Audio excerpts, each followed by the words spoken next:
Dear viewers, আজকে আমি একটি অত্যন্ত গুরুত্বপূর্ণ বিষয় নিয়ে আপনাদের সামনে হাজির হয়েছি। আজকে আমি অত্যন্ত গুরুত্বপূর্ণ একটি বিষয় শেয়ার করতে যাচ্ছি, আর তা হলো আমি কিভাবে মনিটাইজেশন পেলাম ইউটিউবে, সেটা নিয়ে আমি বিস্তারিত আলোচনা করতে যাচ্ছি। যেমন এখানে আমরা দেখতে পাচ্ছি যে আমি জয়েন্ট হচ্ছে 1 জুলাই 2023। এখানে আপনারা দেখতে পাচ্ছেন জয়েন করার আমি 8 মাস পরে আসলে ইউটিউবে মনিটাইজেশন পেলাম, এবং আজকে আমি বিস্তারিত শেয়ার করতে যাচ্ছি যে আমি কিভাবে মনিটাইজেশন পেলাম। আমার কাছে না কোনো কম্পিউটার ছিল, না কোনো ডেস্কটপ ছিল, আমার কাছে ছিল স্যামসাং গ্যালাক্সি J4 প্লাস একটি পাতি সেট, যেটা মূল্য ছিল 16,500 টাকা। সেই সেটের সাহায্যে আমি চ্যানেলটি ওপেন করে তারপরে কন্টিনিউয়াসলি ভিডিও আপলোড করতে থাকি, এবং দীর্ঘ 8 মাস পরে আমি এই চ্যানেলের মনিটাইজেশন পেলাম। এখন এটাই আপনাদের দেখাতে যাচ্ছি যে কিভাবে আমি মনিটাইজেশন পেলাম। আশা করি আপনারা সবাই উপকৃত হবেন। এটি হলো ইউটিউবের পক্ষ থেকে একটি গুরুত্বপূর্ণ মেসেজ, সেটি হচ্ছে 11 মে আমি এই মেসেজটি পাই। Wait to go, your channel is eligible to apply to YouTube partner. এর মানে হচ্ছে আমাকে তারা মনিটাইজেশনের জন্য অ্যাপ্লাই করার সুযোগ দান করেছেন। তো আমি আসলে কিভাবে 4000 ঘন্টা ওয়াচ টাইম পূর্ণ করেছি আর কিভাবে 1000 সাবস্ক্রাইবার পূর্ণ করেছি, সেই বিষয় নিয়ে আমি বিস্তারিত আলোচনা করব, আপনাদের সাথে শেয়ার করব। এই 8 মাসে আমার সাবস্ক্রাইবার হয়েছে 1864 জন। এখন পর্যন্ত $0.81 যোগ হয়েছে। আমার এখানে একটা অন্ধ ধারণা ছিল যে আমি যখন মনিটাইজেশন পাবো তখন পূর্বের যে 1 থেকে 8 মাস যে ইউটিউব আমাকে 60% পে করবে, এটা আমার একটা ধারণা ছিল, কিন্তু আমার এই ধারণাটা আসলে সম্পূর্ণ ভুল। আসলে যেদিন থেকে মনিটাইজেশন পেলাম ঠিক সেদিন থেকেই ডলার আসতে শুরু করেছে, তবে সেটি অল্প পরিমাণে আসছে, খুবই নগণ্য। তবে আসার কথা হলো যে 3 মাসে হয়তোবা $10 হবে, এভাবে আস্তে আস্তে বাড়বে। যত ভিডিও আপলোড করব, ভিডিওর কোয়ালিটি যত ভালো হবে, ততই এই ডলারটা বাড়বে। এখন বর্তমান সিপিএম যেটা রয়েছে প্রতি হাজারে, সেটি আপনাদের একটু আমি দেখাচ্ছি, শেয়ার করছি। তো এস্টিমেটেড রেভিনিউ যেটা, সেখানে দেখা যাচ্ছে যে প্রতি সিপিএম অর্থাৎ 1K ভিউয়ে বাংলাদেশ থেকে $0.51 তারা দেবে, ঠিক আছে, প্রত্যেকটা অ্যাডে আর কি। এবং এখানে আপনারা দেখতে পাচ্ছেন স্কিপেবল ভিডিও অ্যাডস 57.1% এসছে, বাম্পার অ্যাডস অকশন থেকে $29.8 যোগ হয়েছে, ডিসপ্লে অ্যাডস অকশন থেকে $10.3 যোগ হয়েছে, নন স্কিপেবল ভিডিও অ্যাডস থেকে $2.7 যোগ হয়েছে, এবং সিপিএমটা মাত্র 0.51। আশা করি এটাও বাড়বে। এরপরে যেটা আপনাদের দেখাতে যাচ্ছি যে শর্ট ফিডস, অর্থাৎ আমি কিন্তু শর্টস ভিডিও করেছিলাম, কিন্তু দুঃখজনক হলো সত্য যে শর্টস ভিডিও কোনো ভিডিও আসলে ভাইরাল হয়নি, সেই জন্য কোনো প্রকার ডলার এখান থেকে আমার যোগ হচ্ছে না। আমি চেষ্টা করছি যাতে শর্টস ভিডিও থেকে ইনকাম করা যায়। আমি জানি না ওনারা কেন আমাকে 0.01 এই শর্টস ভিডিও থেকে দিয়েছেন, এই জন্য ইউটিউবকে ধন্যবাদ জানাচ্ছি। কেন দিয়েছেন আমি জানি না। তো এখন আমি আপনাদের সাথে শেয়ার করতে যাচ্ছি যে কিভাবে আমি 4000 ঘন্টা ওয়াচ টাইম পূর্ণ করেছি। আসলে 4000 ঘন্টা ওয়াচ টাইম পূর্ণ করাটা বড় একটা চ্যালেঞ্জ। আমি বিস্তারিত আলোচনা করতে যাচ্ছি এবং একটা টেকনিক অবলম্বন করেছি। কোন টেকনিক অবলম্বন করেছি সেটা আমি শেয়ার করব।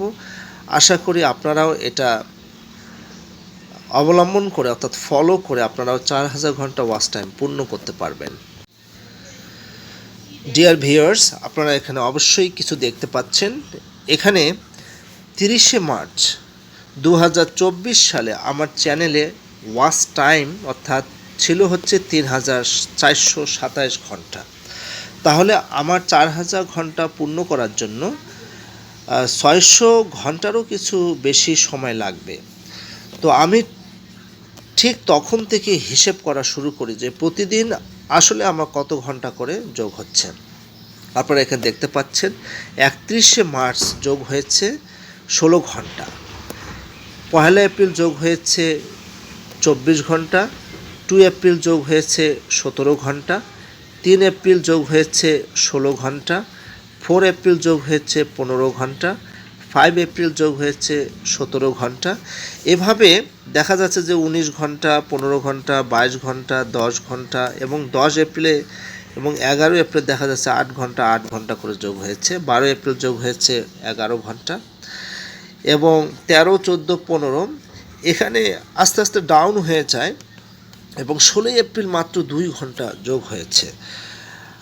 আরেকটি তাজ্জব ব্যাপার ছিল যে 17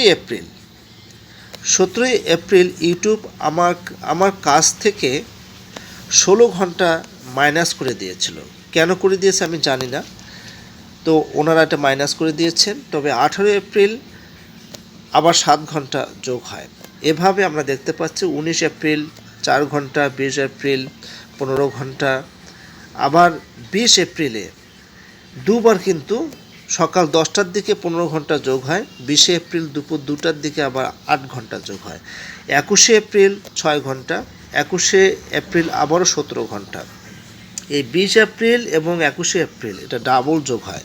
আমি জানি না কেন এগুলো উনি যোগ করেছেন, ওনারা কেন করেছেন। এভাবে 22 এপ্রিল 10 ঘন্টা, 23 এপ্রিল 19 ঘন্টা, 24 এপ্রিল 12 ঘন্টা, 25 এপ্রিল 32 ঘন্টা, 26 এপ্রিল 9 ঘন্টা, 27 এপ্রিল হচ্ছে আবার 27 এপ্রিলে আমার কাছ থেকে 1 ঘন্টা মাইনাস করে নেয়। আমি জানি না ওদের কী জন্য ক্লাস করেছে। এভাবে আপনারা এখানে দেখতে পাচ্ছেন 28, 29, 30 এভাবে প্রতিদিনই যোগ হয়েছে। আর 10ই মে সর্বোচ্চ পরিমাণে যোগ হয়েছে এবং এখানে 10ই মে যখন 31 ঘন্টা যোগ হয় তখন কিন্তু হয়ে যায় হচ্ছে 4025 ঘন্টা এবং 10ই মে কিন্তু আমার 4000 ঘন্টা ওয়াচ টাইম পূর্ণ হয়।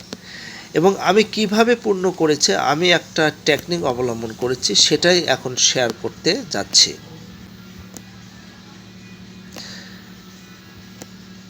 এখানে একটি বিষয় আমি আরেকটু দেখাই যে যেমন এখানে আমি হিসেব করা শুরু করি হচ্ছে আমার যখন ওয়াচ টাইম ছিল 3427 ঘন্টা, যখন 3427 ঘন্টা আমার ওয়াচ টাইম ছিল ঠিক তখন থেকে আমি একটা বিশেষ টেকনিক অবলম্বন করি, সেটি এখন আপনাদের সাথে শেয়ার করতে যাচ্ছি। আমি আসলে ইউটিউবে ভিউজ বাড়ানোর জন্য appbazaar.com-এর সাহায্য নিয়েছিলাম। শুরু থেকে সাহায্য নেওয়া যাবে না। আমি যেমন 3427 ঘন্টা যখন পূর্ণ হয়েছে তখন থেকেই কিন্তু আমি এটার সাহায্য নিয়েছি। এটি হচ্ছে আমার নতুন চ্যানেল এবং আপনারা দেখতে পাচ্ছেন এখানে আমার একটা ভিডিও আছে, মাত্র এখানে 2টা ভিউ রয়েছে। আমি এই 2টা ভিউ থেকে কিভাবে এটা 4000 ঘন্টা ওয়াচ টাইম পূর্ণ করার জন্য কি টেকনিক অবলম্বন করেছি সেটাই কিন্তু আপনাদের সাথে শেয়ার করতে যাচ্ছি। প্রথমে এই 2টা ভিউ আমি প্রথমে কি করব, এটাকে কপি করব, এই লিঙ্কটা আমি শেয়ার করে কপি করে নেব। তারপরে আমি appbazaar.com-এ চলে যাব, সেখান থেকে এটা আমি কপি পেস্ট করে দিয়ে এখানে 4টা, এখানে ইচ্ছা করলে 10টা কিন্তু দিয়ে দেওয়া যাবে। তো আমি এখানে 4টা দিলাম শুধু আপনাদের বোঝানোর জন্য। আমি এটা এখন প্লে করছি। প্লে করার পরে আমি এগুলো দ্রুতই অন করে দেব, অন অন এবং অন করে দিচ্ছি, ঠিক আছে। এবং 4টা ভিডিও কিন্তু অন হয়ে গেছে, ঠিক আছে। একটু চালু হোক, তারপরে আমি আপনাদের দেখাচ্ছি যে আমি কিন্তু 2টা ভিউ দেখেছি। তো এখন এই 2টা ভিউ থেকে তো আমি দুবার যেহেতু এটা অনেক স্লো, ডিয়ার ভিউয়ার্স, এখন আপনারা দেখতে পাচ্ছেন এখানে যে 2টা ভিউ ছিল এখন এই জায়গায় 9টা ভিউ হয়েছে এবং সঙ্গে সঙ্গে কিন্তু ওয়াচ টাইমটাও বৃদ্ধি পেয়েছে। তবে এখানে একটু সাবধানতা অবলম্বন করা লাগবে, অর্থাৎ শুরু থেকে যদি এইভাবে আপনি ওয়াচ টাইম কালেকশন করেন তাহলে আপনার চ্যানেলটি মনিটাইজেশন হবে না। আমি কিন্তু শুরু করেছিলাম 3627 ঘন্টা যখন হয়েছে, ঠিক তখন থেকে আপনারা ওরকম অবস্থায় যদি শুরু করেন তাহলে খুব সহজে ওয়াচ টাইমটা পূর্ণ করতে পারবেন। আজকে এ পর্যন্তই, ভালো থাকবেন। ইউটিউব আরও টেক ভিডিও নিয়ে আমি অবশ্যই হাজির হব আপনাদের সামনে। সবাই ভালো থাকবেন। ভিডিওটি ভালো লাগলে অবশ্যই লাইক, সাবস্ক্রাইব, নোটিফাই করবেন।